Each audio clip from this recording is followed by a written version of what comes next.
पवित्र नावाची वाखाणणी केली पाहिजे. जे देवाला शोधतात त्याचं हृदय हर्ष करो.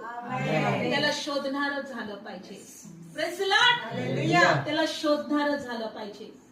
आज आम्हाला या गोष्टी शिकायला पाहिजे. जर मी जगात आहे तर माझं जगात राहण्याचं कारण काय आहे? कारण देवाचं वचन सांगतं की मनुष्याने सगळं काही मिळवलं पण आपला आत्मा गमावला तर त्याला काय लाभ होईल? आज आम्हाला एक गोष्ट शिकायचंय की प्रभू मला तुला शोधायचंय. जे शोधतील त्यांचं हृदय हर्ष पावेल.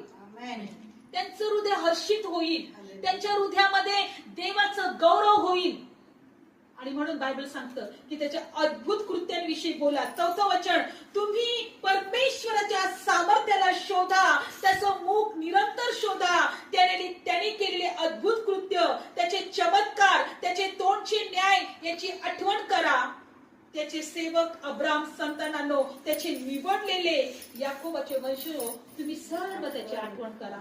कशाची आठवण करायची आहे? त्याच्या चमत्कारांची, त्याच्या अद्भुत कृत्यांची, त्याचे तोंडचे न्यायची, त्याच्या वचनांची आम्हाला आठवण करायची आहे. बघा, तुम्ही जेव्हा एकटे असाल तुम्ही तुमच्या मनात बाकीच्या गोष्टी आणू नका. कोण कसं वागतंय, कोण मला काय बोललेलं आहे, कोणी काय केलेलं आहे, देव काय करतोय, देवाच्या इच्छा माझ्यासाठी काय आहेत. देवाने आपल्या प्रिय पुत्राला, मी नेहमी एकटी जेव्हा असते तेव्हा मी नेहमी देवाचं कृत्य आठवत असते, देवाचं वचन आठवत असते, देवाचं कार्य आठवत असते की प्रभू खरोखर तुझ्या पुत्राला जर पाठवलं नसतं तर मला सार्वकालिकाचं जीवन नसतं मिळालं. तुझ्या खरोखर देवा ह्या जगातून तुझ्या रक्ताने तुम्हाला विकत घेतलंय.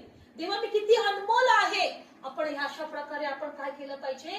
देवाचं कृत्य आठवलं पाहिजे, देवाचे चमत्कार आठवले पाहिजे. म्हटलं पाहिजे की प्रभू तर लाजरला तू 3ऱ्या दिवसानंतर बाहेर काढलं कबरेतून.